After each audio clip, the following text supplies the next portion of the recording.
मैं चाहता हूं कि केवटी विधानसभा क्षेत्र के जनता के साथ खरा उतरूं और उनकी समस्या के साथ उनके सुख दुख में मैं खरा उतरूंगा। और मैं हारना या जीतना अलग बात है, इसके बाद हारे या जीते, हारने के बाद भी मैं जनता का सेवा में रहूंगा और जीतने के बाद भी मैं वही सेवा में। मीडिया बंधु को जन स्वराज परिवार की ओर से हार्दिक अभिनंदन एवं वंदन। आज 35 वर्षों के बाद पहली बार मुझे ऐसा आभास हो रहा है कि केवटी के मतदाता बंधु को, बड़े बुजुर्गों को, माता बहनों को एक विकल्प के रूप में अवसर मिला है, जो कि एक स्वच्छ पार्टी, जिस पर आज तक विगत 3 साल से जिस तरह से जन स्वराज पार्टी पूरे बिहार में एक एक गली में, एक एक मोहल्लों में घूम करके जन स्वराज के अभियान को आगे बढ़ाने के लिए आज चुनाव मैदान में है, वो भी 243 विधानसभा सीट पर अपने चुनावी कैंडिडेट उतारे हैं। मैं खास करके केवटी विधानसभा क्षेत्र में जब मैं लगातार जनसंपर्क में विगत 15 दिनों से हूं, तो जब मैं एक प्लान बनाता हूं कि मैं 4 पंचायत का दौरा करूंगा एक दिन में, लेकिन पब्लिक और मतदाता का इतना ज्यादा अपार एक उत्साह और आशीर्वाद मिल रहा है कि मुझे 3 पंचायत में ही यह शाम ही नहीं रात हो जाता है। जनता का यह भरोसा है कि इस बार केवटी विधानसभा के सारे जनता संकल्पित है कि इस बार यदि 35 वर्षों से यहाँ के स्थानीय जो भी विधायक जीत करके गए हैं, वह एनडीए गठबंधन हो या यूपीए गठबंधन के लोग हो, कभी जनता के साथ खरा नहीं उतरे हैं। इस बार जनता ने आशीर्वाद के रूप में जन स्वराज पार्टी के केवटी विधानसभा के प्रत्याशी भाई बिल्टू सहनी को जिताने का आशीर्वाद दिए हैं। मैं गदगद हूं यहाँ के जनता को, यहाँ के शुभकामना और आशीर्वाद को देख करके मैं ईश्वर से प्रार्थना करता हूं कि यदि मुझे शक्ति मिले चुनाव मैदान के बाद, चुनाव जीतने के बाद, तो मैं चाहता हूं कि 35 वर्षों के इतिहास को मैं इस बिहार में इस केवटी विधानसभा का नाम रोशन करूंगा और जनता के साथ खरा उतरूंगा, जनता के भावनाओं के साथ मैं खरा उतरूंगा। विकास जो हमारी मूलभूत समस्या है, जो जन स्वराज का हमारा मूलभूत जो एक सपना है विकसित बिहार बनाने का, उस अभियान को जन स्वराज के बैनर तले मैं उसको पूरा करने का काम करूंगा। केवटी विधानसभा क्षेत्र में आप भी एक वीडियो देखे होंगे कि एक कोठिया पंचायत, वहाँ अभी भी पुला नहीं है और उसके लिए वहाँ वोट का बहिष्कार करना। सर, मैं जहां भी गया हूं, लोगों को इतना भरोसा इस बार जन स्वराज पर जरूर है कि वह हम अपनी जो आवश्यक समस्या है उसके बारे में अवगत करा रहे हैं। और मेरे साथ जो चलने वाले हमारे कार्यकर्ता, हमारे समर्थक है, एक एक बिंदु पर सिलसिलेवार रूप में, पैनल के रूप में उसको इंडिकेट करते हैं।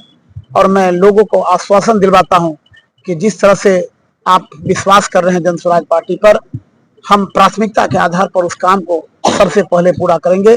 केवल मैं ही नहीं, जन स्वराज पार्टी ये संकल्प लिए हैं कि मैं बिहार की बदहाल व्यवस्था को दूर करूंगा और उसमें सामूहिक प्रयास पूरे बिहार के लोगों का चाहिए। उसमें केवटी विधानसभा के जनता काफी उत्साहित है। हम पहले समझा करते थे कि नहीं, यहाँ पर आखिर क्या कारण है कि कोई विधायक दोबारा नहीं जीतते हैं। उसके पीछे कारण मिला है कि लगभग में 80% जनता का एक ही समस्या है कि कोई भी विधायक आज तक जो जीत करके गए हैं तो दोबारा घूम करके नहीं आया है। 2 साल, 2.5 साल, 3 साल, 4 साल पर जो है कभी कभार आने का काम किए हैं। उस अभियान को मैं पूरा करूंगा। मैं जनता के साथ खरा उतरूंगा। उनकी हर सुख जो दर्द में मैं केवटी विधानसभा के जनता के साथ मैं खरा उतरूंगा। सर, एक प्रश्न है, जो आपका स्कूल का बस्ता छाप, स्कूल का बस्ता छाप और इधर दारू चालू करवाने के बाद प्रशांत किशोर जी का कहीं न कहीं ठेस पहुंचा रहा है या क्या, इस पर क्या तर्क देंगे आप? सर, एकदम आप समझ लीजिए कि स्कूल का बस्ता वास्तव में विकास का रास्ता है। आज के डेट में एक समय था जो 5 साल के बाद बच्चे पढ़ने के लिए जाया करते थे, लेकिन आज जो समय बन गया है वो 2.5 साल के बच्चे जब स्कूल में पढ़ने के लिए जाते हैं, वह अब का प्ले स्कूल हो, उस समय में भी स्कूल का बस्ता ही वो अपने कंधे पर डाल करके अपनी माता से आशीर्वाद लेकर के उस स्कूल को जाते हैं। एक एक परिवार, एक एक बच्चे को याद है, जब मैं जाता हूं तो बच्चे कहते हैं कि मम्मी, यह स्कूल का बैग मेरे विकास का रास्ता है। और वो अपने मम्मी पापा से रिक्वेस्ट करते हैं कि इस बार जन स्वराज के स्कूल बैग पर हम लोग बटन दबाएंगे। दूसरी बात, आपने शराबबंदी के नाम पर आपने चर्चा किया। अभी इलेक्शन का समय है, आप देख रहे होंगे कि हमारी प्रशासनिक व्यवस्था चुस्त दुरुस्त है। चप्पे चप्पे पर हमारा प्रशासनिक व्यवस्था भरा हुआ है। एक भी मोटरसाइकिल इधर उधर या चार चक्का इधर उधर करने का काम नहीं करते। एक्यूरेंस थोड़ा सा कम गया। आखिर इलेक्शन समय में क्यों? यह भी तो बिहार की सरकार है। बिहार की सरकार नाकामयाब हो गए थे, इसके चलते हमारी विधि व्यवस्था गड़बड़ हो गया था। ऐसा यदि बात रहता तो बिहार से बाहर शराब बंद है, शराब चालू है, क्या वहां पर विकास नहीं हो पाता है? लेकिन उस बंद के नाम पर सरकार करोड़ों खरबों रुपया का हमारा बिहार का आर्थिक स्थिति का हनन कर रहे हैं, चूंकि वह विधि व्यवस्था में नाकामयाब है। जन स्वराज कहती है कि मेरे पास अगर बहुमत की सरकार आती है तो मेरे पास लॉ एंड ऑर्डर की इतनी बेहतर व्यवस्था रहेगा कि अगर शराब चालू रहेगा तो लोग नंगा नाच नहीं करेंगे। लोग ऐसा नहीं करेंगे कि मैं रोड पर या कहीं पर चौक चौराहे पर मैं नंगा नाच करूंगा। वो प्रशासनिक व्यवस्था का काम है। आज फेल है, इसके चलते बंद होने के बाद भी आज शराब ओपन रूप में बिक रही है। ओपन इस रूप में कि आप बेड पर रहेंगे, चार दीवारी के बीच में रहेंगे तो एक कॉल पर आपको कहीं से भी आपको शराब 300 का शराब 1000 रुपया में आ जाता है। आखिर 300 का जो 1000 का फासला है वो कहां जाता है? बगल के स्टेट, बगल का राज्य जो है, इस शराब के चलते उनकी आर्थिक स्थिति में 10% की बढ़ोतरी हुआ है। वह 10% यदि बिहार में यदि बढ़ोतरी होगा तो निश्चित रूप में हमारा अभियान पूरा होगा, बिहार का विकास होगा। हाँ, शराब यदि बंद है पूरा, मैं स्वागत करता हूं, मैं चैलेंज करता हूं यहाँ के ज्वलंत सरकार को कि यदि आपके बीच यदि कोई कह दे जो कि शराब बंद है तो निश्चित रूप में मैं क्षमा प्रार्थी के लिए मैं तैयार हूं। लेकिन शराब तो और युद्ध स्तर पर बिक रही है। मेरा नाम बिल्टू सहनी है, मैं मछली बेचने वाला का बेटा हूं और पूरे बिहार, दरभंगा केवटी ही नहीं, पूरे बिहार के लोग इस बिल्टू सहनी पर भरोसा दिया है। और मैं आज आपके मीडिया के चैनल के माध्यम से पूरे बिहार वासियों को मैं संदेश देना चाहता हूं कि जन स्वराज पार्टी को आप एक बार मौका दीजिए।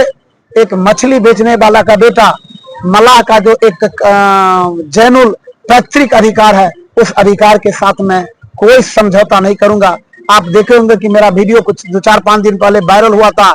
मैं अपने उस स्वजातीय के साथ मखाना फोड़ने के बाद भी उनकी समस्या को, उनके दर्द को मैंने सुनने का काम किया था। मखाना बोर्ड बना हुआ है, मखाना का जो भी संसाधन प्रोसेसिंग होता है उसमें मल्लाह जाति कहीं का नहीं है, क्योंकि उसको हनन किया जाता है, उनको आर्थिक रूप में उसको शोषण किया जाता है। और खास करके हमारा जो ज्वलंत सरकार है वो ज्यादा हनन कर रहा है, जिसका उदाहरण आप दरभंगा में आपके बगल में केवटी में है, उसमें जाकर के देखिए। आपके चैनल से मैं खुला चुनौती में मुकेश सहनी को देना चाहता हूं कि आप यदि वास्तव में मछली बेचने वाला का बेटा हैं तो आप खुले बाजार में आ जाए, चौक चौराहा पर आ जाए। यदि जन स्वराज का मछली बेचने वाला का बेटा बिल्टू सहनी यदि आपके डिबेट में या किसी रूप में यदि पीछे हो जाए, उसी समय में मैं अपना संन्यास ले लूंगा। मुझे अपना पर भरोसा है। जन स्वराज ने चुन चुन करके पूरे बिहार में ऐसे ऐसे कैंडिडेट को उतारा है जो निश्चित रूप में सामूहिक प्रयास करके बिहार को एक विकसित राज्य की श्रेणी में लाएगा। मैं चाहता हूं कि केवटी विधानसभा क्षेत्र के जनता के साथ खड़ा उतरूं और उनकी समस्या के साथ उनके सुख दुख में मैं खड़ा उतरूंगा।